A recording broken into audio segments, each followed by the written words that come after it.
welcome, Sean O'Connell, the man himself. Thank you, Matt. Thank you, Shane. To our lovely little show. Well, here we go. Let's do this. Yeah, very excited. Dive right in. Yeah. I guess first, we just want to thank you, Sean, for taking the time out of your day, coming on, allowing us to ask you probably some repetitive questions.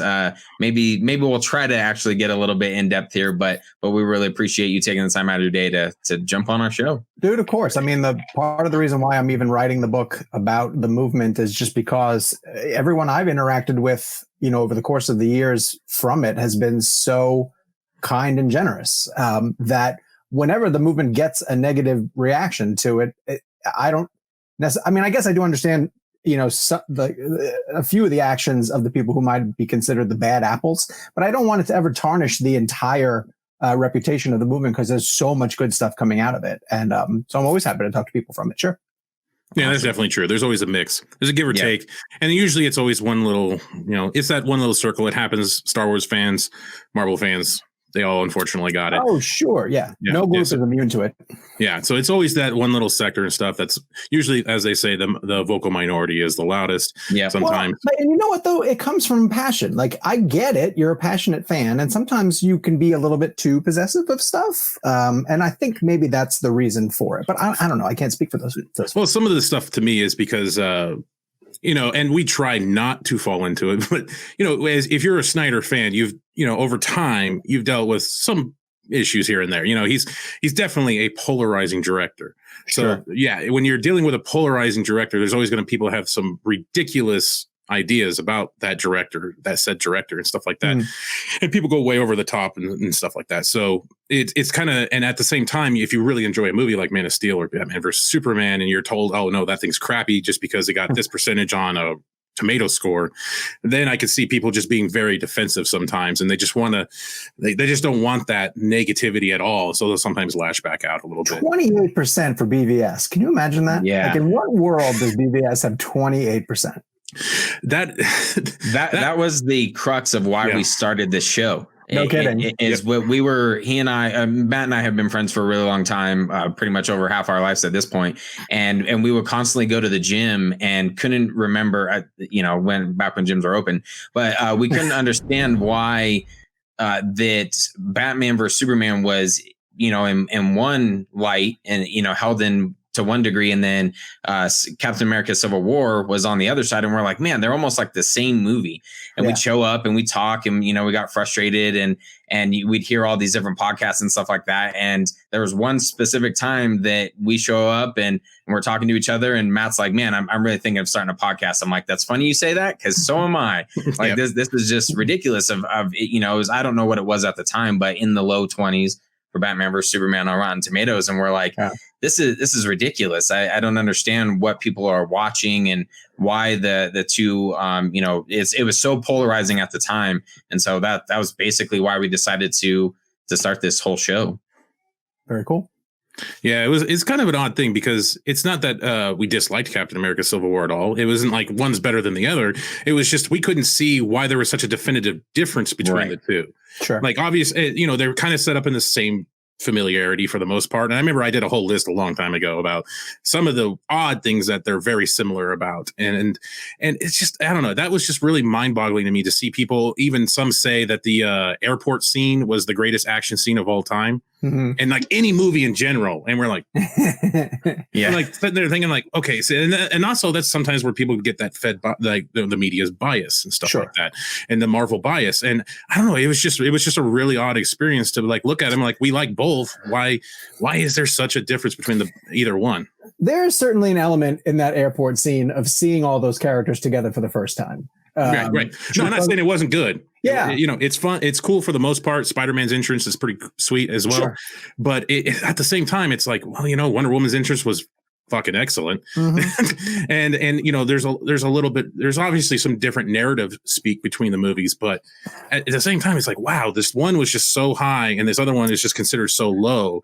And we're like, wow, and then so that's where this whole genesis began of this. By the way, and I know that neither the Spider-Man entrance nor the Wonder Woman entrance could necessarily be protected from trailers, but wouldn't both of those have been so dope? Oh yeah, if you didn't know they were coming. Absolutely, Well, especially the BVS one, because that's Wonder Woman and Doomsday being presented in the same spot. So you're first seeing those two characters, well, at least Wonder Woman in an action scene and Doomsday in the same shot. Yeah. And it's like, oh, damn. I wish we, man, just curious always on how that ever came about. Like, where did they determine that was the scenes they wanted to show? Because I know Snyder was talking about like, oh, well, there's going to be a scene anyway. And at the time, I think he was saying, I'm speaking in like memory here, so it could be completely wrong. Sure. But he was talking about like there was like a leak of a toy, or like the toys were going to come out eventually anyway and ruin the design anyway, so we might as well just show it in the trailer type thing.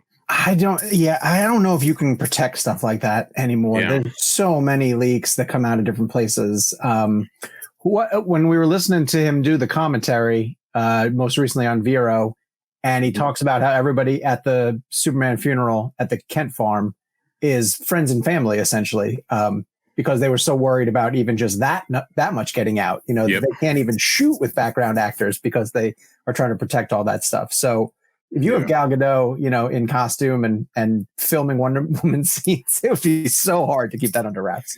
I love, that's one of my favorite things though, when studios, and the same thing with Iron Man's death, you know, where they have to keep it so much under wraps that they say, I believe the rumor is that it was a wedding, that everyone thought that they were showing up at a wedding.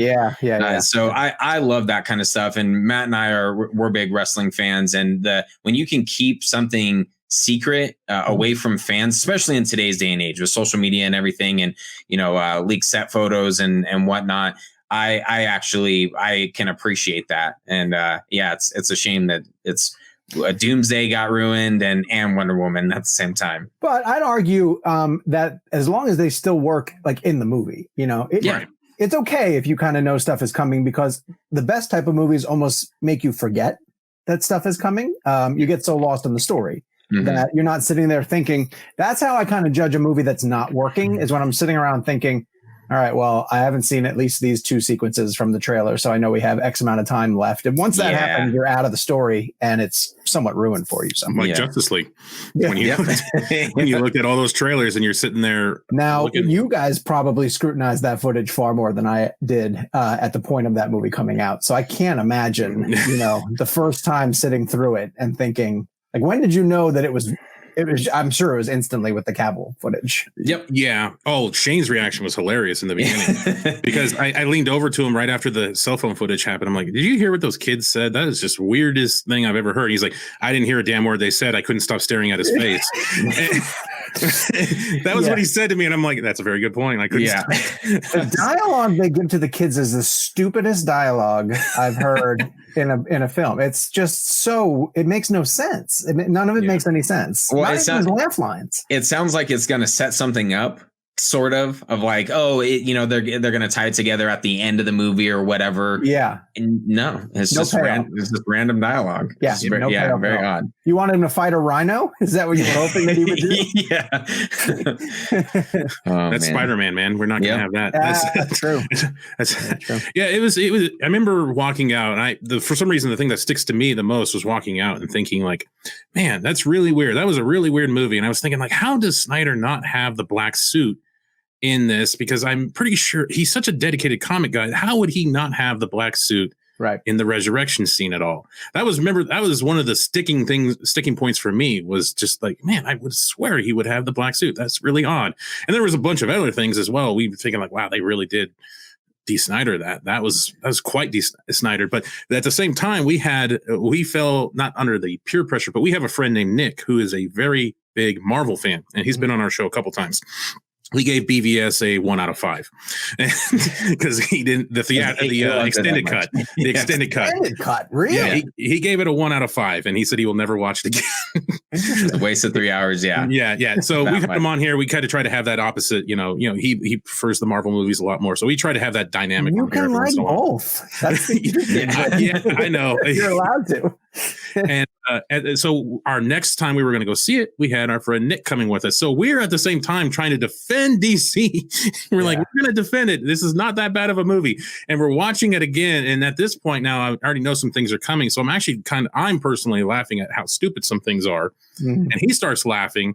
And in some sense, that kind of made the movie better because we were laughing at how stupid some of that stuff. Well, sure. I mean, if you wanted Justice League to be Man of Steel BVS, it's not. It's not even close. But then when you you can't even take it on its own merit and appreciate it just as that type of film because it's so sloppy, right? That sloppy is the only real word for it. It shows such an incredible sense of no one caring about the output, and I hate to even, I truthfully don't even really like to say that about Joss because I've liked things that Joss has done. And when he was hired, I truly believed, and I said this to a lot of people at the time, I was like, I don't think he would take this job unless he viewed the footage that was in front of him and thought to himself that he could salvage it, that he could land the plane, essentially. And this is long before we learned of the amount of stuff that he reshot. And, whether at his discretion or at the order of people above him necessarily, but he's ultimately going to be the one responsible for it. And he's chosen never to speak on it. So we'll never really know his opinion. But yeah, I firmly believed as the guy who did 2 Avengers movies that he would be the one to come in and say, yeah, I do understand how to make superheroes play together and share screen and give enough time for each of them to shine.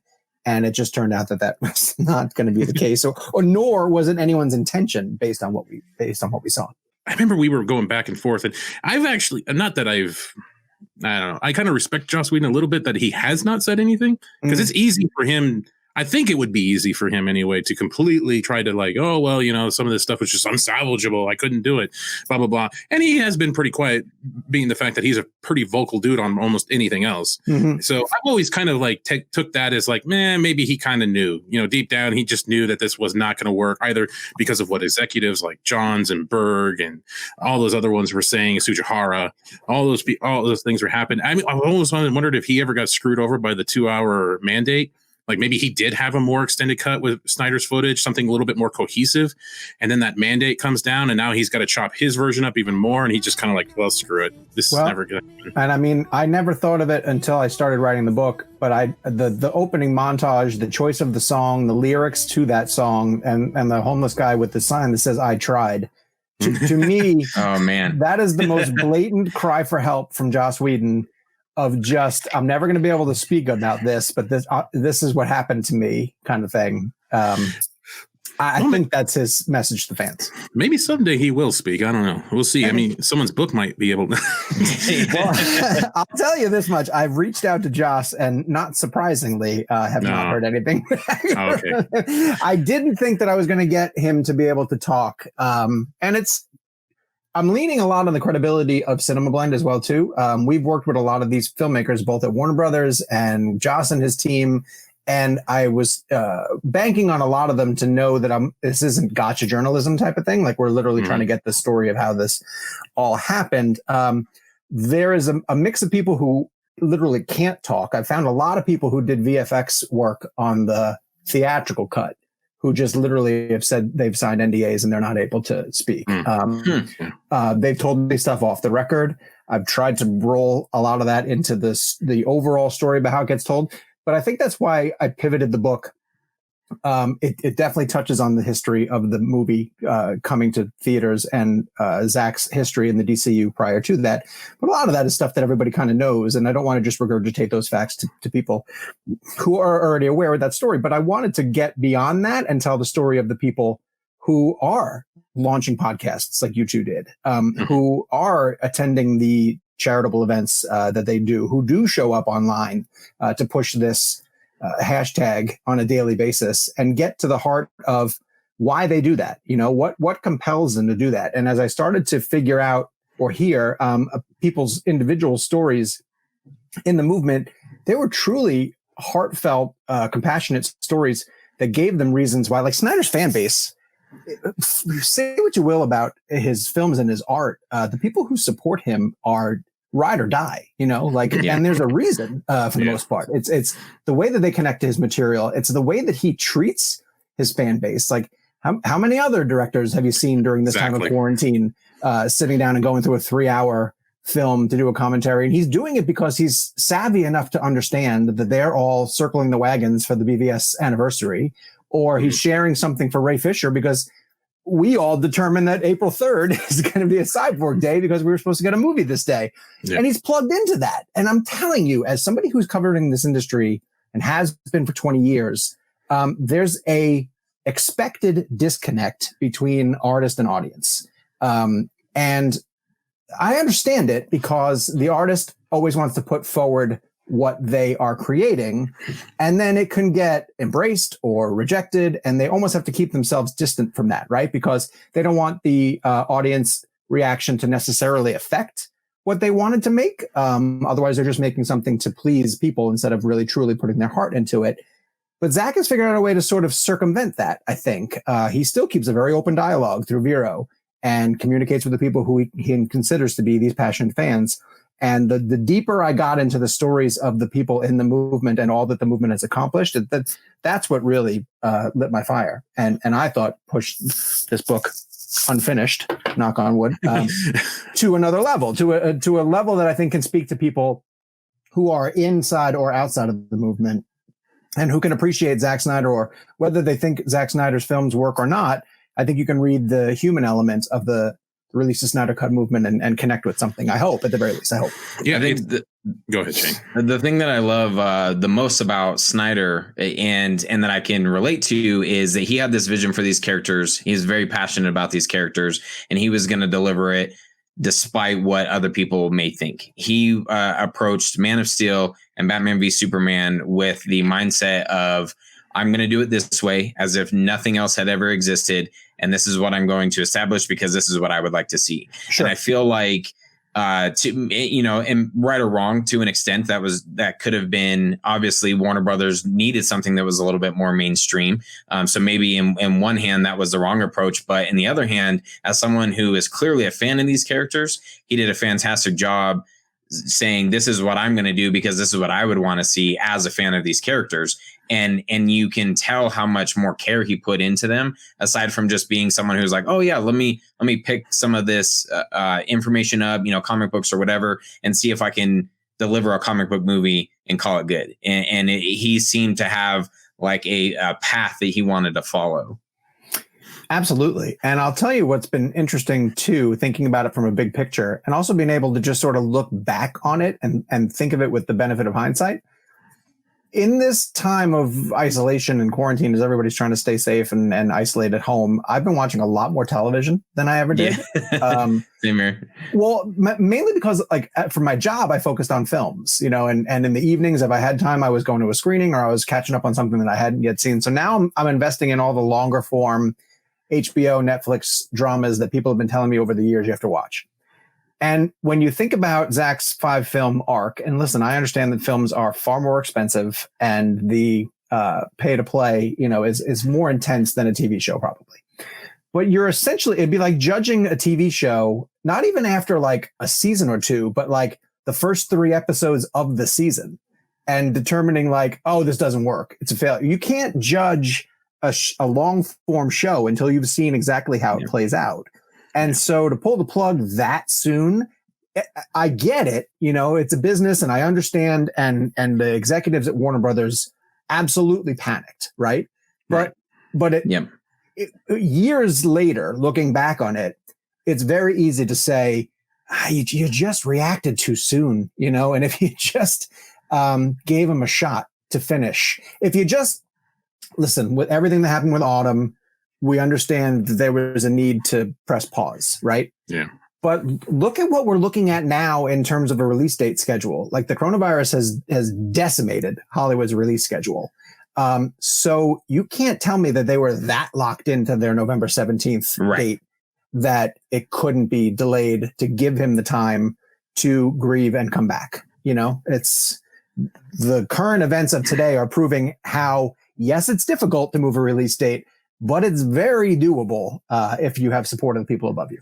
Yeah, it's happened for a lot of different movies, and the same comparison that I've used is with Harry Potter. And we know how many movies were in that whole series, and imagine if Warner Brothers decided to pull the plug on movie number 2 and said, this isn't really working. Well, sure, it found its way with Azkaban. Yeah. There's an entire slew of movies after that were came out and to kind of make the entire series whole, and just imagine if it was like, nah, we're done. It's not going in the direction we want. Devil's advocate, they changed directors though. They went Fair from enough. Columbus to Alfonso Cuarón. See, not what you did. You just But I understand your point 100%. Yeah. One of the things I did ask you beforehand if you were a wrestling fan, you said no. But there is something I did want to kind of bring up, and I don't know if you have any idea about what I'm talking about. But back in the 90s, 2000s, there was 2 major wrestling organizations at the time: WCW and WWF. Sure. WCW was owned by Time Warner at the time, and there was the big AOL merger. And hearing the president at the time of WCW talk about how that merger went down, and what was being moved around and how to reduce their losses and stuff to gain more from the stock, basically to when the stock hits, everybody's getting big payouts. Okay. It leads so much into the AT&T Time Warner deal and what was happening with Justice League and that time frame. And you could see they were just trying to dump the movie out and get it out. So that way none of this stuff was on the books. So even if like Joss Whedon needed more time or Snyder needed more time, that movie was going to come out on the 17th because that's what helped their books during the merger. And it's always a very telling thing. There was this one book that he touts a lot called the Nitro Book, because that's what it was called, WCW Nitro. And this is kind of what I was thinking about with your book was he talks about it in a way where it's a definitive book, because a lot of the other ones that's ever been written about the chaos that happened back then were due to like hearsay and speculation. But this book actually went to a lot of the executives at the time that were in Time Warner and actually got their opinion of what was happening. And it's quite a different story being told, because everybody always just assumes they overpaid the athletes. They screwed this up. They had terrible this and that. But the executives talk about the AOL merger drained them. The company, AOL executives didn't like wrestling. They didn't like wrestling. So they wanted to get rid of it for the most part. They reduced production budgets and all that other stuff. And I could just see going into this that not that what the hell is it? AT&T doesn't like movies, but they're just like, they're coming in. They want to bump up the stock as much as possible so everybody gets that big payout. And that's kind of what that rumor was about bonuses with Sujihara and stuff like that. And it's quite a telling thing when you think about how those 2 time frames back in the 2000s with AOL and now, and the same things happen. Like something got screwed that I liked. Yeah, sure, exactly. But then also it's when a fresh crop of executives come in, they don't necessarily want to inherit what the old regime was trying to do. They believe a little more fully in their vision, and we're going to do it this way. So there's a lot of truth, I think, to the having to deliver the movie in order to pay out the bonuses. And we're going to, but the thing it's that cutting off your nose to spite your face deal. Right. I can't understand wanting to poison a well of potential DC adaptations. Exactly. Just to hit that. However, believe it or not, there are worse decisions that have been made in this industry to serve that financial need. And again, so much of this is hard to process without having the benefit of time to look back and say, oh yeah, kind of clearly this is exactly what happened. Because in the moment you're asking all these questions and people haven't spoken on the topic yet, or won't talk about it, or won't. There's still plenty of people who won't talk about it. But there's enough people. It's fun. I'll tell you, one of the most fun parts about putting this book together is seeing the pieces snap into place. Hearing from specific people who were attached to it, who are able to, and even just now when someone like Affleck is able to, with time, come back around on another movie and discuss his existing relationship with Zach, when Momoa is able to do something and weigh in a little bit more on the bigger picture. And even at that, they have to be really cautious because they're still invested in the universe. It's this, Momoa and Gal specifically have futures, that they're trying to develop with these franchises, and yet still show their loyalty and support to Zach, which it's exciting to see. Yeah, that was one thing I was going to ask you, is that I know you're talking about the book and the movement, and I think I saw on Film Junkies show you did with him, the book can kind of weigh in two different directions at this point, depending on who you get to talk to, is what I got from what you were telling him. Sure. This was like 2 months ago, so you might have forgot by now, because that was a while ago. And it is kind of an interesting thing, because I've always felt like if there is a documentary or someone does do something about this, I mean, not to say your book has to be like this, but it kind of feels like this thing has to go back pretty far, almost I wouldn't say Justice League Mortals, but it feels like it's that struggle that Warner Brothers and DC has had to try to establish something other than Batman in general. And they couldn't get a Justice League movie. I like the Constantine movie, but it's, some people are always up in the air. Obviously, Green Lantern was a complete failure, which Green Lantern is my favorite superhero. So that was a funny story for us when we showed up for Green Lantern. But did you like Ryan as Hal? Yeah, no, I liked Ryan as Hal. I thought he fit pretty well. I just thought the story just didn't fit what a Green Lantern was, especially when you compare to the fact that First Flight, the animated movie, came out like a year or two before that, and it was a pretty solid introduction to a Green Lantern, Hal Jordan, and it hit all the beats, just like the movie was trying to do with Abbott and Soar and all that, and Sinestro. It hit all those beats, and yet then when you get to the movie, it's like, well, okay, well, where were you missing? Where's the people that were working on that movie, or at least those ideas that were being portrayed in the First Flight animated movie? Why couldn't they carry over to the existing live action movie? It was quite a bizarre situation. Sure. And so with that whole scale, I feel like it just goes all the way back to even when Snyder gets hired on for Man of Steel through Nolan and the Goyer script and stuff like that. And then obviously during the end of post-production with Man of Steel, he starts looking into doing something bigger. And because they've had that concept art of the Batmobile it was like a month or two before Man of Steel even came out. So he was already in the process of thinking that he's going to introduce a Batman at one point, possibly building that 5-movie arc then, for the most part. I think Jay Oliva has said that. And so it's just it's a long, long, long story of DC and WB just struggling to try to cement their feet. And then when they did get that story, they choked. They choked and just decided to panic and run a different direction. They did. Yeah, they did. And I can tell you guys this much about the way I tell the story in the book is that I touch on a lot of that stuff, but I had to kind of pick a time frame to focus on. Some of it was to explain why Zach was hired in the first place, when you had a lot of people pitching Superman ideas. And this was post Superman Returns.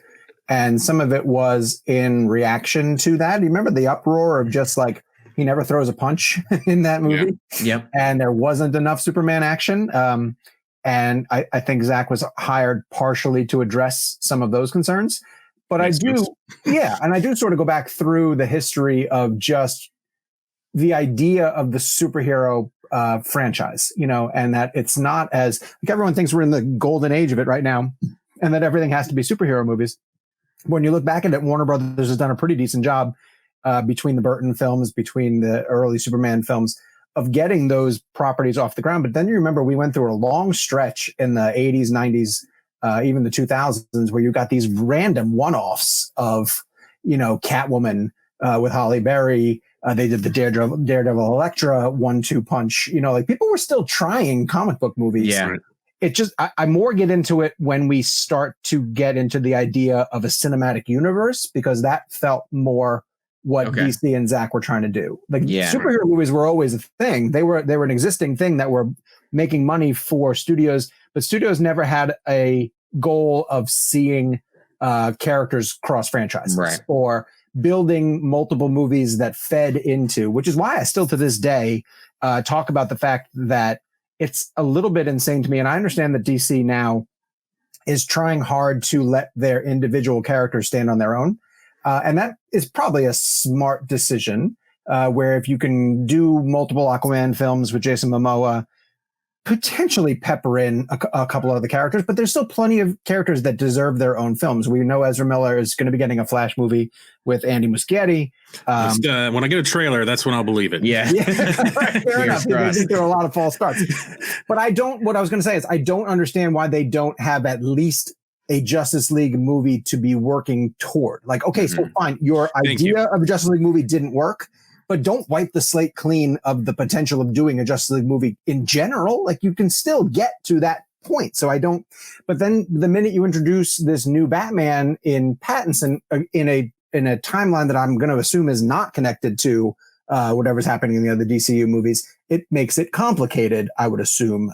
So I'm not sure. Like, that's a big mystery in terms of where they want to go. And in a way, I'd like to know the path that DC and Warner Brothers are going down. But on the flip side, they've been prone to announce too many things and then struggle to deliver on them. So maybe I like the baby steps approach that they're taking. But I hope the Justice League idea is still on the table at some point, because it'd be crazy not to. That was going to be one of our questions for you, because I did watch your video. I think you posted it yesterday about the missing movies, Green Lantern Corps, Cyborg, and stuff like that. And this is a video we did about the DCEU being connected in any way. Like, should it be more connected? Should they just stick with these kind of one-offs with very, very tiny Easter eggs throughout it all? Yeah, and just kind of just roll with that for now. I mean, Aquaman made $1 billion. The Joker, it just being its own thing, made $1 billion. Wonder Woman 84 at this point is going to probably be the only movie that's going to be released during the summer. At the way this thing is going, if it is released, and so it's probably easily gonna. I would think it's easily going to make $1 billion. I don't ever want to assume that, because I never thought in the world Captain Marvel would ever make $1 billion, but it somehow did. Did that make $1 billion? Gosh, wow. yeah, it's crazy how that shit. Off subject. What do you think of Captain Marvel? I'm just curious. Third tier Marvel, unfortunately. For origin stories, they've had stronger ones. I'm intrigued by where that character can go. But I found I liked that movie more the second time that I saw it. You gave it a second chance. Ooh. I did, yeah. I love Marvel. I'm a huge Marvel fan, and I like comic book movies in general. I'll go see them multiple times in theaters just because I like the big screen treatment of all of those characters.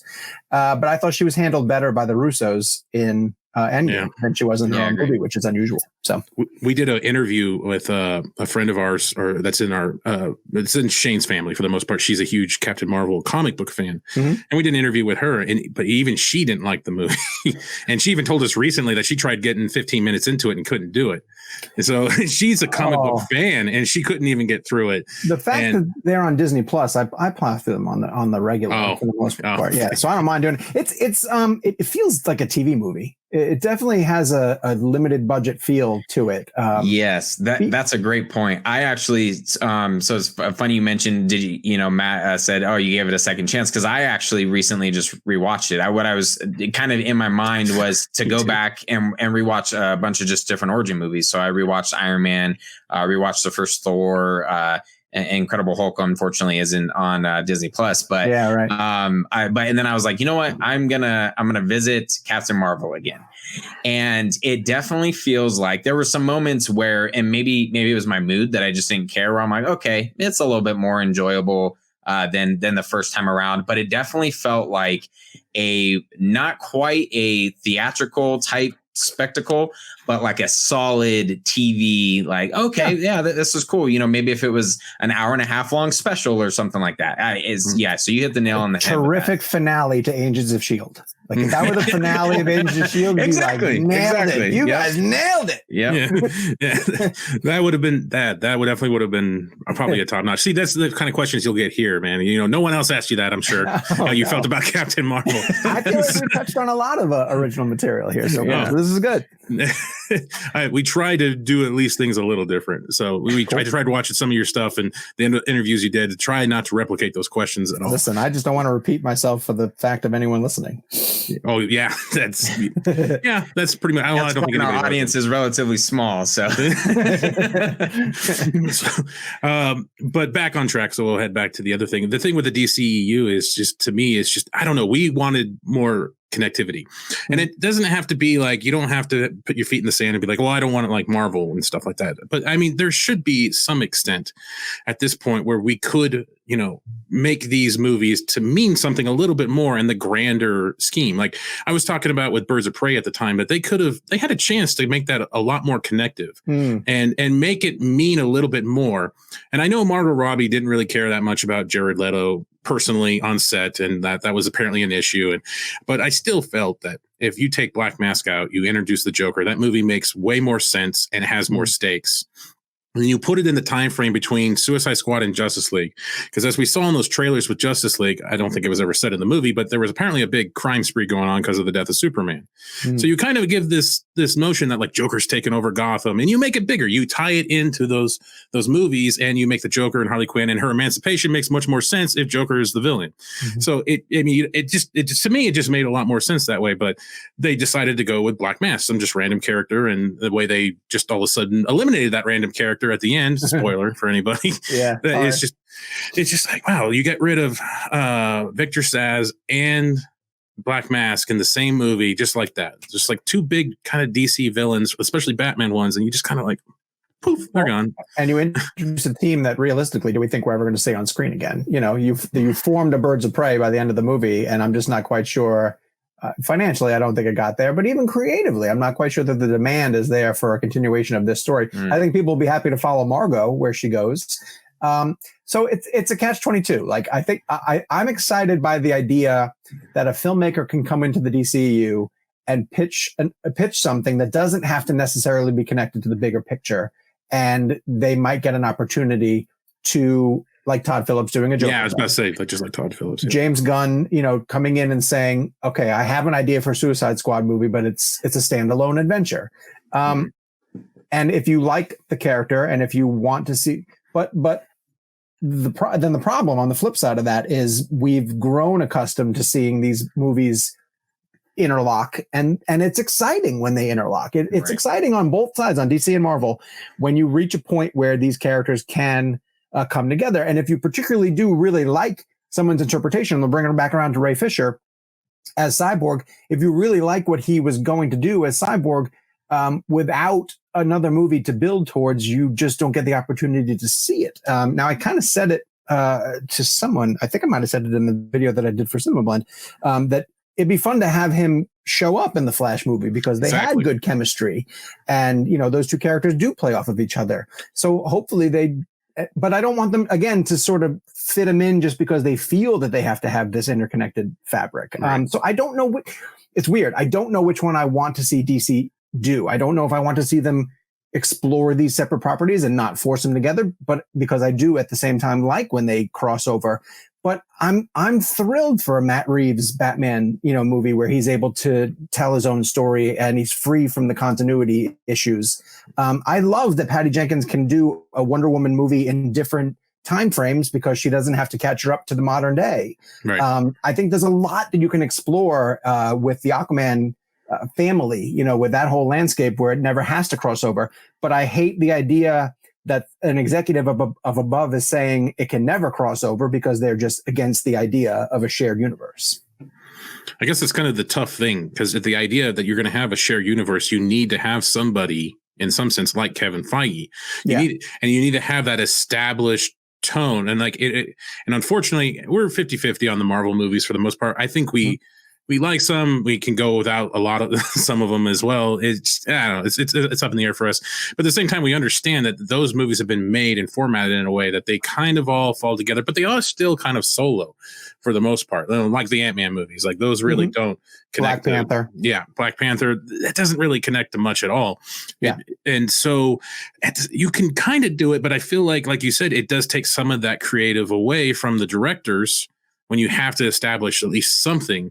And it does become, but you can't tell me that a Flash movie probably wouldn't do way better if you have Ray Fisher Cyborg, and say if they are going the Flashpoint route, if you did have Jeffrey Dean Morgan as a Thomas Wayne Batman, you can't tell me that movie is not going to do really, really well. Like, people are going to see that an alternate timeline Batman, Cyborg will be in it, Flash. I mean, that to me, that sells a lot more. But then now you're going to have to use that continuity. You're going to have to make it connected. Yeah, I can't see how they could go forward with a lot of the pieces they have in place and not utilize the actors who they've cast in specific roles to this point. Because how loud did everybody shout when Superman showed up at the end of Shazam and it wasn't Henry Cavill? Like, it was just such a cheap way to do that. Like, why couldn't you just put Henry in the suit for one scene? Right. That dumb cameo would have landed with far more of a punch, if it was actually Henry connecting the threads of those movies. And Shazam is so bipolar when you really look at it, because it has some elements of Man of Steel, but then when they do show that body showing up, they're playing the John Williams score, and it's kind of like, yes, okay, so it's kind of like, well, what are you trying to do here? Like, are you just trying to get everybody on that one? You're trying to get the people that like the Man of Steel, and then at the end, let's just throw that John Williams score in there, like they did with Justice League, where it didn't quite really make sense at all. Is that what you're trying to do? Is that the pocket? I don't know. It's a really weird attempt to try to loosely connect things, but at the same time, it doesn't seem like they really care to connect things. But that Zimmer piano is so beautiful, though. Yeah. Yeah. I think the biggest issue is that they, as Matt just touched on, that they don't really seem to care to have everything connected. And when you do, that's the kudos that I've always given to Marvel, is when you go back and you watch some of the movies, and especially in phase one, when a lot of them are standalone, but there's still they're self-aware that other things are going on in that universe, and they're starting to establish that. And that's the thing that anytime that I watch a Marvel movie that I get frustrated that I don't know if we'll ever get there. I'm assuming, as you mentioned earlier, Sean, is that they would eventually bring Justice League back around. Mm-hmm. Maybe they're just trying to let everything settle down a little bit, but is it going to have the same impact as the Avengers movies did, Avengers Infinity War and Endgame? And even though I've criticized a lot of Marvel movies, the moment when they're all coming out of those little circle hole things, and all the characters are showing up, it gives you chills. And at the same time, as a huge DC fan, I get frustrated that I don't know if we will ever see that for DC. And so it's one of those things, and I don't even know if the executives care. At this point, that they're to try to replicate something that's already been done, and they're trying to go off on their own. Well, and I'll say this: DC needs or needed a Kevin Feige, honestly. And I maybe they thought Jeff Johns was going to be that guy, but he's not. And one thing going against them as well too is that you can't, like, the main core of the Justice League is going to be characters that right now they've soiled, which is Batman and Superman. Soiled in the sense that they cast the older Ben Affleck and ran him out of town. So if you recast, I don't think you're going to win back the Snyder fans, but you're in a situation where you almost have to. And I don't know the situation with Henry. I don't know the situation with his loyalty to whomever it falls to. You can't. So they have an Aquaman. They have a Wonder Woman. They have a Flash. They could bring in a Lantern. But if you don't have a solution to your Batman and your Superman, then what? You're not doing a Justice League movie. The Avengers have had different iterations of characters. And when they finally do another Avengers film, it's going to be odd to not have Captain America, to not have Iron Man, to potentially not have a Hulk. They're going to try and build it with existing characters. They'll still call it the Avengers, and it'll be weird, but there'll be enough of a buildup. The next time they come around with a Justice League movie, if they try to do it with Cyborg, Flash, and introduce a few other new characters, I just don't know how behind it the mainstream audience is going to be. Right. It turns into Teen Titans. It has the ability to do that. Yeah, sure. Yeah, God, exactly. They can't even get a Nightwing movie off the ground, though. Oh my gosh. Yeah. That was, when we saw your video yesterday about it, and it was something that we've actually had saved up for a while, but Chris McKay was doing that Nightwing script. Yeah. And he's talking about it's almost done. It's penned. I'm turning in possibly like my last edit today or last draft. And that was the last tweet we ever got from him about it. That was it. He never brought it up again. There was the Deathstroke movie with Magnello. Right. It was just, there's so many things that were thrown out there and almost none of them stuck. And it sucks that they got to that point where, I guess, I don't know. They're looking at the landscape right now. I mean, it looks like though we're going to eventually get into some of those things with the Flash. Hopefully, getting above ground for the most part. Shazam 2, I'm interested in seeing where they go with the Shazam, because it kind of seems like they're going to make their own little Shazam universe because The Rock is so big. He gets his own movie, sure, for the most part. So they're going to kind of have their Shazam verse for the most part. So it's going to be interesting to see where they go. But a Justice League movie, it doesn't seem like it'd ever be on the horizon again, or at least why comic book movies are big enough anyway. Well, two things that have been really different, and I kind of just realized this now in talking it out with you guys as well too. When you compare the two studios, and I think it's unfair to do that because they're both just trying to do their own thing. But DC has had a lot of success in areas where Marvel has not at all, which is TV shows and animation. Right. And so they've put a lot of attention into telling stories in those mediums, whereas Marvel concentrated extremely hard on their theatrical releases and making that work. And their TV product is not getting off the ground. S.H.I.E.L.D. does okay, but it doesn't have the audience that, a really successful television show would do. They've rolled out Cloak and Dagger, which hasn't really caught on. Even the Netflix shows are to varying degrees successful. I think everyone likes Daredevil, but like Iron Fist is one of the worst seasons of television known to mankind. So, for all the people talking about the success of the MCU, Marvel's taken a bunch of hits in terms of things that they have not done successfully. And they don't have an animated film or a TV show to speak of, whereas you could point to a lot of longer form, hour, 15-minute episodes of Batman Killing Joke and other animated features that have done really well. And I think DC fans can appreciate those. But then you look at the live action versions of the universe, it hasn't come together in quite the same way. But DC has to get a lot of credit for the other stuff that they've built in their universe. So one of the things that I did want to ask you about, you mentioned even in some previous videos that you're a big MCU fan, big Marvel fan. At what point, what brought you to the Snyder Cut movement itself? And before this whole debacle with Justice League happened, where were you in terms of how you viewed DC movies? I just love superhero movies. Like, I've always grown up on comics, and I love to see those characters come to life. If you're going to give me a genre to pop in and watch on the regular, I'm going to default to some type of superhero movie. I like seeing those characters portrayed on the big screen. I grew up reading a lot more Marvel comics than I did DC comics, but primarily because I was a Spider-Man guy. Like, I love the Spider-Man films. I even defend the 2 Andrew Garfield ones. So I'm way out on an island by myself.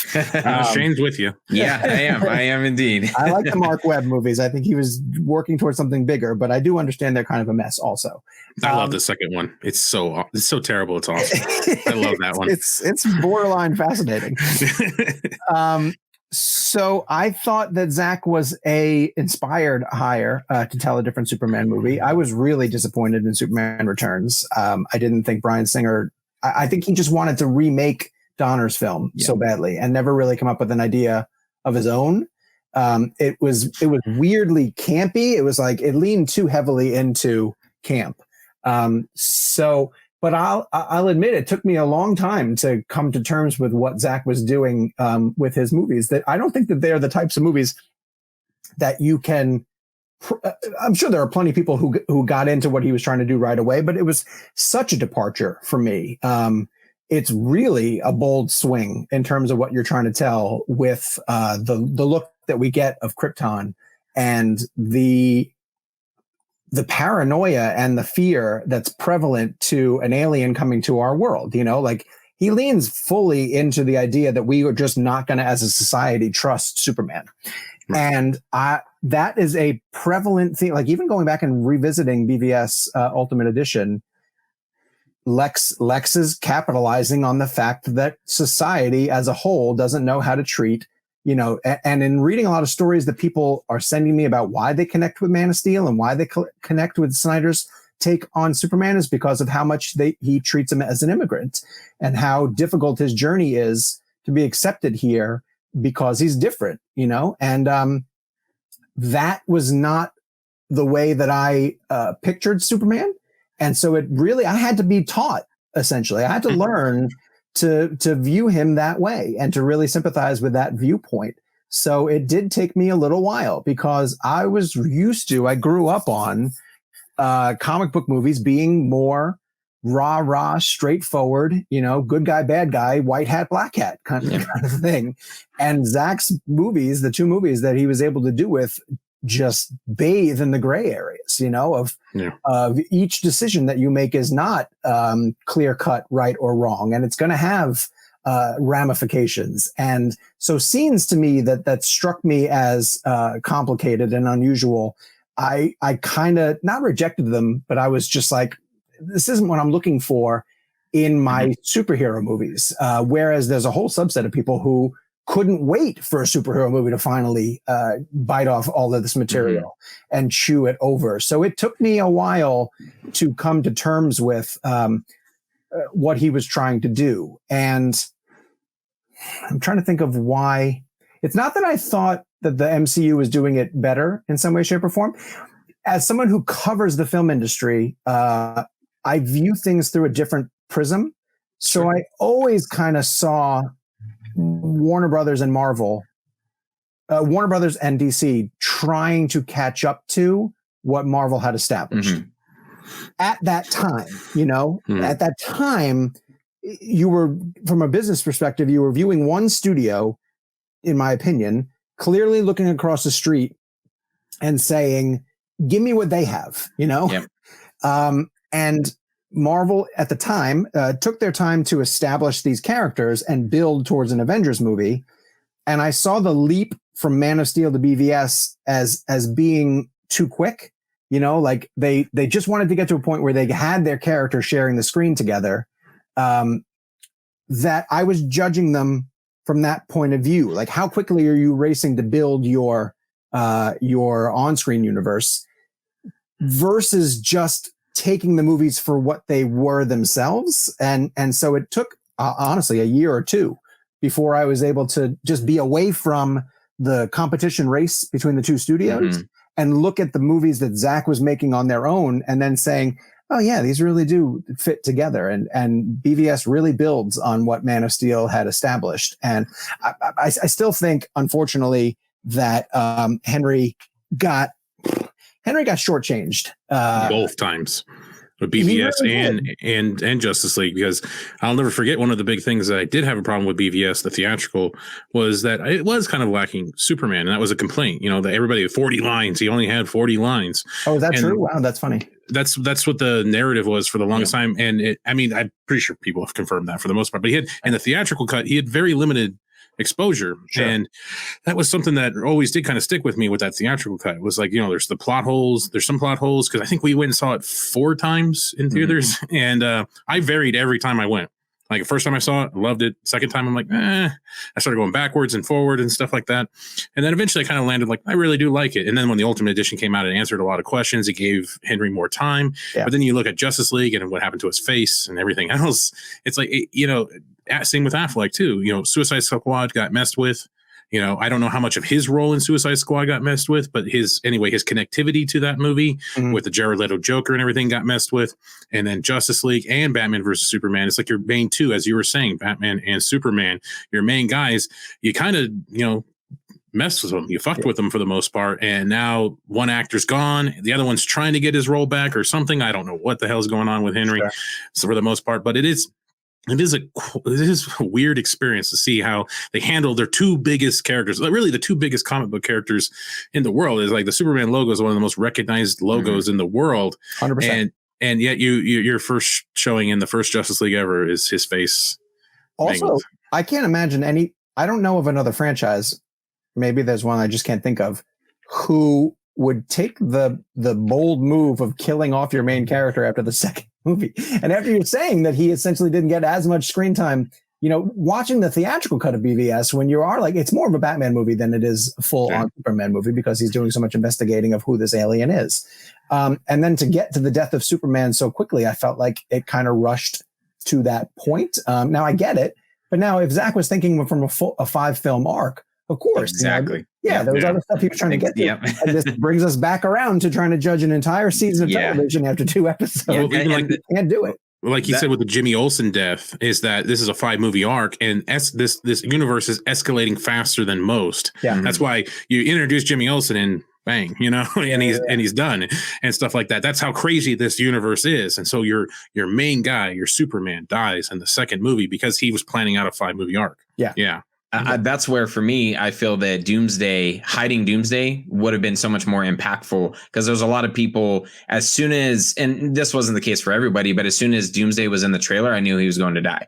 And if, as long as Snyder was following the comic books, he's most likely he's going to die. So it wasn't that big of a surprise. Yeah, you can't introduce Doomsday and not kill him off. Yeah, if you keep that under wraps and then you introduce him while you're watching the movie, and then you start thinking, oh my gosh, are they going to kill Superman? Right. Then it becomes so much more impactful. But I think pretty much everything that you talked about is kind of what I, as a fan of these movies, ask other people to do. Just in pretty much everyday life, where I feel like I'm constantly defending these and Snyder's vision and everything, is to approach these movies without the MCU influence, because there's a lot of people and they've done a fantastic job on their side. But for me, something that you had touched on is how a superhero movie was established and the way that people looked at it. And you even mentioned the early 90s movies. They were all, pretty much like, or 80s even, they were all pretty much exactly the same. There's some that I still love, like The Phantom and The Shadow, and just some random superhero movies like that they kind of showed you this is how a superhero movie is supposed to be. And then MCU kind of followed, not to a T, not nearly as campy and cheesy, but they kind of followed, okay, this is good guy, bad guy. And for me, I didn't know that I wanted a movie like Man of Steel until it came out. And I even had the initial, I'm a huge Superman fan, and I had the initial like, that was different. I'm not sure how I feel about that. And then, it was the same thing. We watched it 3 or 4 times in the theater. And then that's when I was like, man, I did not know until we got to this point that this is exactly what I wanted. This is what I want to see, more movies of. And that's where I try to ask people who criticize the movies of, well, maybe if you take it and you view them just one after another, specifically our friend Nick that we talked about, and view it differently from how you view Avengers movies, you can kind of see how they're being established. It also takes a huge risk with Superman in that most of the time when we see them portrayed on screen, he's super confident and knows that once he's like, here he comes to save the day, Right. Yep. Henry doesn't get a chance to save the day that often, or even when he's in the middle of doing it, he's totally has a complex about, the weight that's being put on his shoulders because of the heroism that he has to do. And I'm thinking about him fighting Zod. He's basically, overmatched the entire time. And he's never able to be the triumphant, bigger than the room Superman that I personally was looking for, but I get that Zach's interpretation was going to be a little bit differently until we got to a full-on resurrection that we never get to. Yep. No, we never got to see. Never get to see that. So with all the stuff that's involves the Snyder cut, there's 1,000 YouTube videos and different articles and stuff like that. What do you plan on that you can divulge, including in your book, that maybe someone real close to the project, like myself and Matt, or people who are further away from it, can expect? The times that I was able to speak to Zach, I cannot stress how much the movement means to him and Debbie. And that's essentially, there was a time, I'll dance around this a little bit because I don't want to give everything away. Yep, no problem. There was a time in the process of putting this book together where I reached a moment where it was like, okay, it was almost like there's a movement happening, and if the movement is happening without the support of the people that the movement is for, then you're just writing about a subset of crazed fans who want something, crazed, that's the wrong word. No, it's fine. No, it's accurate. And I can tell you that I had a moment in the process where I was able to speak to Zach to find out whether or not he was either going to say A or B to me, and A or B was either going to be, oh, that's really sweet what they're doing, but I'm not really paying that much attention to it. Or the B was, that's really important to me, and I'm invested fully in what they're doing, and I want their vision to come to light, kind of thing. And almost in I'm going to do everything I can in my power to help their vision come to light, knowing that his hands are tied with different stuff. And because he picked B, this book has happened. So I think that kind of insight, and I think also even people who are in the movement who have seen all that everyone's able to accomplish. When you get the behind the scenes stories of how these things come together, like you don't just rent a billboard in Times Square.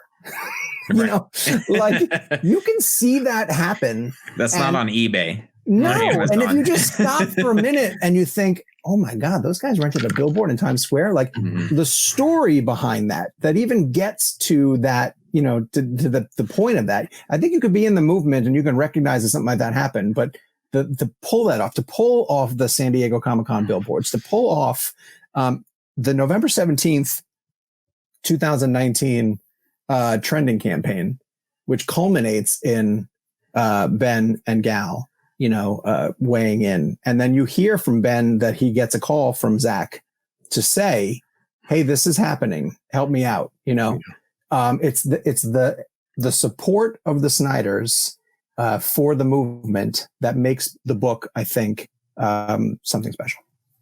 That's awesome. I was also curious. So when the Justice League went down, and like there's some of the things that were said by WB, sources and stuff like that, with the Snyder cut doesn't exist. It's only an assembly cut. Were you, and I guess this kind of leads into the Ben Frist Wall Street Journal article for the most part. Like when you hear that article, or when you see that article, and then you hear some of this stuff, is that for you guys over there like a cinnamon blend? Is that like, that's kind of, they done the groundwork, they did the footwork there at Wall Street Journal, that's kind of what we're going to roll with? Or was there ever any doubt in anybody's mind at all about that, or yours in general? I guess you can only speak for yourself, probably. Oh, I would never, in a situation like that, the way that he did, listen, everybody's reports from what they know, but I would never speak in absolutes until I knew one thing or the other. And so there were too many people who were speaking in absolutes at that time who I just didn't think could have an idea, one way or the other, unless they were getting something directly from the source. And you could talk in allegedlys and you can talk in this likely isn't the case. Although I'm getting a huge glare right now, so I'm going to spin it that way. No, I don't know if that helps. That's all right. I've been struggling with light this whole time. Have you? Yeah. All right. I'm going to go that way. I'm like super dark and.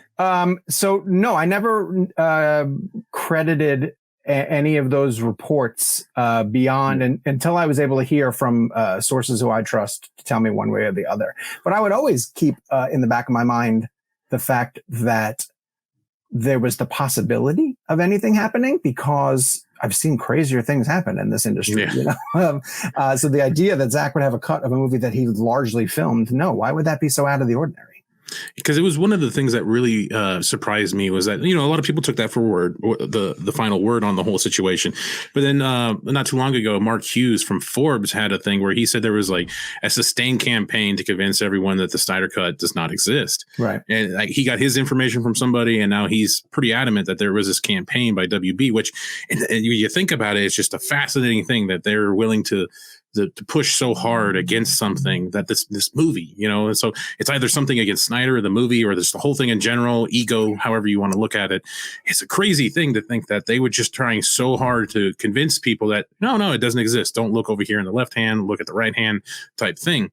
And I was always curious how that really affected some people in like the industry for the most part. Did they just take that as word?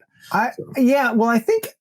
And again, none of this has been confirmed, but you could see why the executive team, which is solely focused on dollars, would prefer more buy-in to the new direction, Right. So, but when just as someone who's covered this industry for more than 20 years, the idea of a sustained campaign on a studio level doesn't feel like something that could actually happen. Like because I think it gives far too much credit to a studio to be able to pull something like that off. And that's honestly, I'm just speaking. You hear things like that, and when you think of the amount of work that would have to go into making something like that happen, you just not that you wave it off, but you just sort of dismiss it as.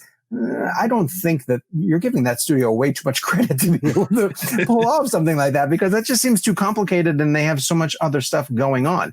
But then at the same time, you do hear later about the egos are extremely fragile in this industry. And do you hear about, one or two people that get into Reddit threads to perpetuate, mythologies? Sure, you hear that. But the idea of a sustained campaign, I've never heard anything like that. And I would be very surprised if that was accurate. Yeah, to me, it's especially what I think it would come to your book for the most part is that, I mean, as Snyder fans, we want to hear the Snyder side of the story for sure. But I think there is also part of me, I want to hear the WB side because there's a reason for things, whether they're petty or they're not, something we don't want to hear, but there's a reason for it. There's definitely a reason for it. And I think it's important to get both sides of the story for the most part, because Snyder's side is going to be favoring his side. WB is going to be favoring your side. And somewhere in the middle probably is going to be that golden ticket that we all want to hear. Like, this is really how it went down for the most part.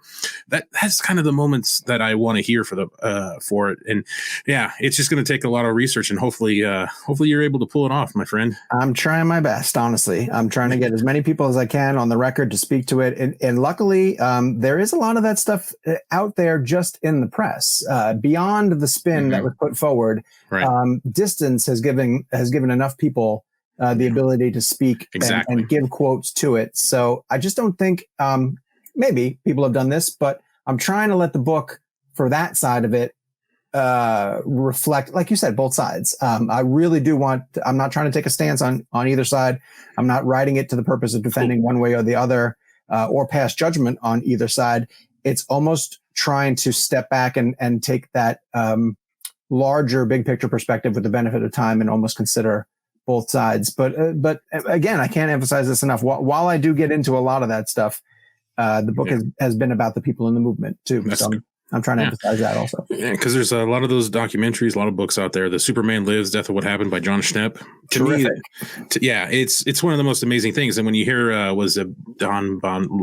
Bonventura, whatever the hell his Lorenzo? name is. Yeah, Lorenzo. Yeah. When you hear him talking about it, when you have someone that's that close to the situation, able to talk freely about it, you get a lot better insight to that. Oh, they just got cold feet. Well, there was a lot of things going on. Box offices were down at the time. Batman and Robin really, napalm the shit out of any future ideas on that. So it's important to get the people, when you're telling that story, it's important to get some of the right people. And hopefully, I really, really hope you're able to do that. And of course, hearing, the things about the movement will be really good. So we're in an hour right now, hour and 7 minutes. So I think we're going to wrap that one right there and call it good, because the sun is not cooperating with Mr. O'Connor at all. Hold on, where am I? It's like right behind. I'm feeling very BVS right now. Or I mean, Man of Steel. I screwed it up. JJ Abrams lens flare going. Right? Yeah. There's one really important question that I wanted to ask you that I'm sure the entire internet has been clamoring for. Fire away, Shane. Is where do you think Cam Newton will play next year? God, the Chargers. I bet you were going to ask him what his favorite Spider-Man movie was. That was the point of the question. I was trying to find something that was like kind of in that same vein of your favorite Spider-Man. Does not have a team is beyond me. It's heartbreaking to me. If people think this is a left turn, I'm a huge Carolina Panthers fan. And, so is Shane. So yep. Here you are. Too. Yeah. Only because when I was growing up, we have nothing, dude. So we get to pick whatever we want. Yeah. In the middle of Nevada, pretty much, or the edge of Nevada, and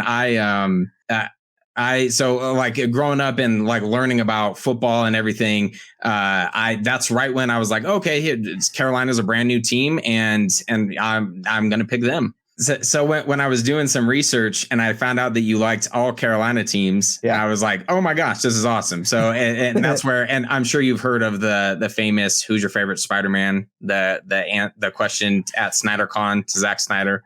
Oh no, someone asked him that. Yeah. Yep. It was at the moment they finally, we're all at the event in Pasadena. I have to relive this again, huh? Yeah. and one guy, it was incredibly difficult to. We were there. Yep. We were there, and it was incredibly difficult to get your question answered by Snyder. So if one guy finally does, and even led in with that same thing, oh, this is something that everyone wants to know. The internet's been talking about it. And so, a lot of people are like, oh, this is, and the guy was just trolling. He says, who's your favorite biggest Spider-Man? Questions on Twitter. Yeah. And he says, what's your favorite Spider-Man? Yeah. What? And he was behind us. damn near threw my shoe at him. Oh my God. What a waste. People were like, as far as I know, they like reamed him on Twitter. I'm not sure how accurate. Yeah, he might have. Yeah. What was Zach's answer? I need to know Zach's answer. Yeah. It was Toby. Yeah. Spider-Man 2, I think he said. Yeah. And the book's done.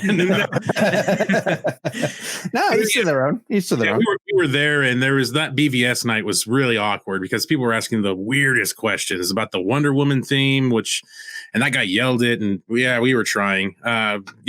So that was a weird. We went to the Watchmen and BVS one for the most part. So okay. Well, I can tell you guys, I'll give you a little scoop that the book starts. The intro chapter is from SnyderCon, and it's the 31-second clip. It's done. Yeah, it's done. Yeah. Because to me, that's the Zapruder film, for the Snyder Cut movement. Mm-hmm. That's a good way to put it. How that was, how it's analyzed, how it was the first bit of evidence, and because it's funny. Like this quest is, and that's what it is. It's Excalibur, right? It's the quest. Yeah. Mm-hmm. And all of these things can be viewed as empty promises or dead end passages. And the minute that Zach was able to say that there's something to pursue, there's an end goal here, right, and you're not just chasing your tail. It became game on, and then it was game on for the movement. Yep. And I find that to be really exciting. Yeah, we had a couple of our fair moments there. I don't know if you know this or not, but on the Watchmen night, there was a fan that yelled, "Release the Snyder Cut" from the back of the thing. Okay. For the most part. Yeah, that was me. That was my dumb ass yelling it from the back. And then on the BVS day when he was doing the signing and everything and going along, and I have that poster right there. I asked him 2 questions when I got up there, and I asked him what the runtime was and how complete the VFX were. And he circled that thing on the poster there, the 214. And he looked at me and he said, "That's your runtime." Okay. And then on the VFX, he told me they were incomplete. Okay. And I think Shane asked if there was a Man of Steel director's cut. That was his extent of the question. And I also got to talk to Larry Fong why he wasn't on Man of Steel. Okay. And that was kind of an interesting little conversation. So we got to talk to them and everything about that. But it was an interesting time, that SnyderCon thing. And that It's Done video was a good little exclamation point on the whole thing, on how you handle it. And now with the November 17th and how that went down too, that just shows, his dedication to this and to fill that void, Well, and then with the problem that I'm racing is a clock where a book is going to be due, and unless a movie is delivered before that time, it's a book without an ending per se. And so I'm going to make this announcement as well too, and I've kind of said it before as well. I'm soliciting messages from people who want to get a message out to Zach. I'm going to assume that he's going to see this book at some point. And I'm compiling everybody's messages to him in a chapter that's going to be just messages from fans to Zach as well, too. So if you want to, you can email me at Sean@cinemablend.com. It's SEAN @cinemablend.com. And I have close to 70 messages so far from people who have contributed. And I promise you, I don't care how long the chapter has to be. If you send me a message, it's going in the book. So that's awesome. Just going to make the book that much longer, but who cares? That's adding, right? Yeah, right. Exactly. So what's the tentative release date? Do you have something kind of in the works right now? Early 2021 is all I've been told. This is my first time through a book process like this, but there are dates on a publishing calendar that I guess you have to hit in order to be available to Amazon and to release the slate of books that the publisher is going to be putting out the following year. So I would love to release it on February 14th. That would be my ultimate goal. But we'll see if we're able to do that just to get 214 out there.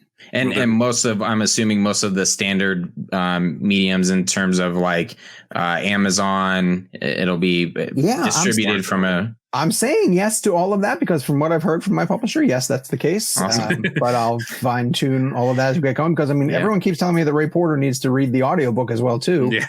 I'm under the impression I'm getting an audiobook, and if he's willing to do it, he can 100% do it. That was going to be one of my questions. I was going to make some dumb joke of how I'm not much of a reader, and yeah, if there was an audiobook available. I was going to ask for a colored book version. Pictures. I read a lot of comics for a reason. Is there going to be pictures available? I actually made that suggestion a while back. Like someone should do like small articles and do them like a minute long for like Instagram and have Ray Porter read them all.